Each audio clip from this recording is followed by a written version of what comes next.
Going. So I just wanted to analyze a match here between Riley, Bodycomb, and Mike Fowler. So Riley's a good friend of mine. He's my coach, and it's kind of interesting to look back at a match that happened back in 2012, which is quite a bit of time now, and just see how much the game has changed and how different some of the tactics that he uses compared to, so how different the tactics that he uses back then are to the tactics that he teaches today. So a couple of things to note first off in the beginning is that Riley's here.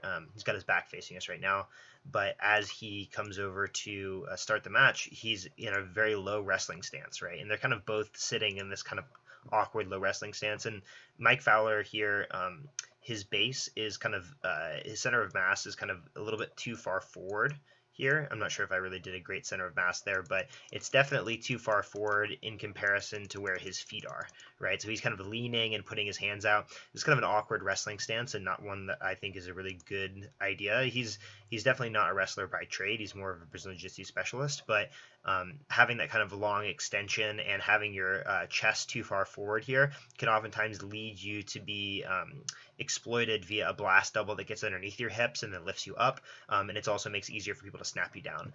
Whereas here with Riley, his stance is a lot higher, so it may look like even though Fowler's hips are lower, right, his head's lower, he's got kind of good postural position in comparison to Riley. Riley's stance is a lot more stable here. So his center of mass is a little bit more like this, coming down this way. It's a little bit more in between the legs. He's not as extended as Mike Fowler is. He's got himself, his elbows tucked in a little bit more. So he's being a little bit more conservative here in his stance, and it's just in general a better body position for stability. All that said, Riley still changed his stance where he would be standing bladed now. So his feet would be maybe here and here, kind of in this blade, so it kind of points towards Mike Fowler in that direction. And then we'd have the legs come up here, upright, and then arms extending out that way.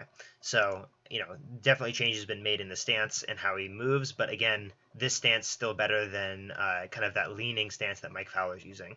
So from here, another thing that kind of caught my eye is kind of the transition to the floor. So Mike Fowler comes in and kind of just shoots in for a De La Hiva guard, which I think is interesting. Now, Riley's response to it is extremely different than the response he would have today.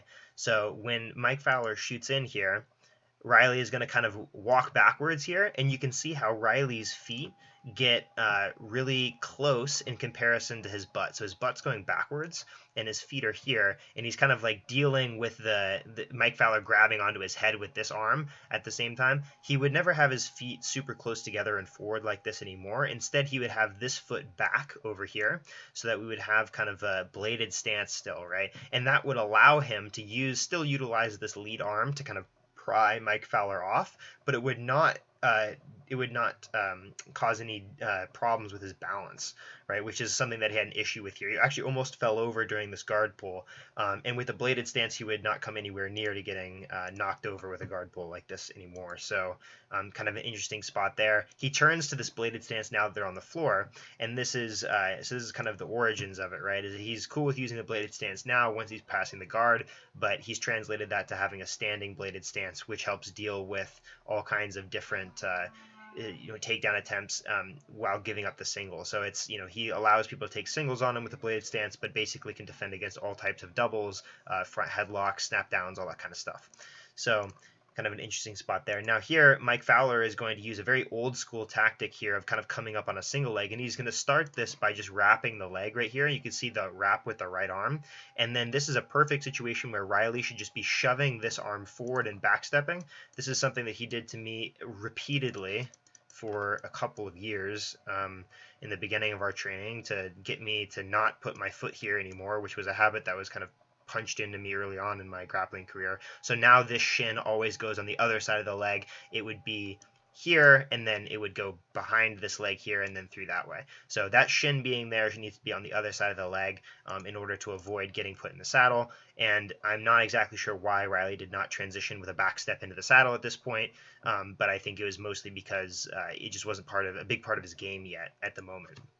So here he's kind of just punching with the hand and looking to kind of pass in a different way, kind of keeping grip stability and making sure that his foot's far away, but not looking for the back step. So interesting evolution to look at.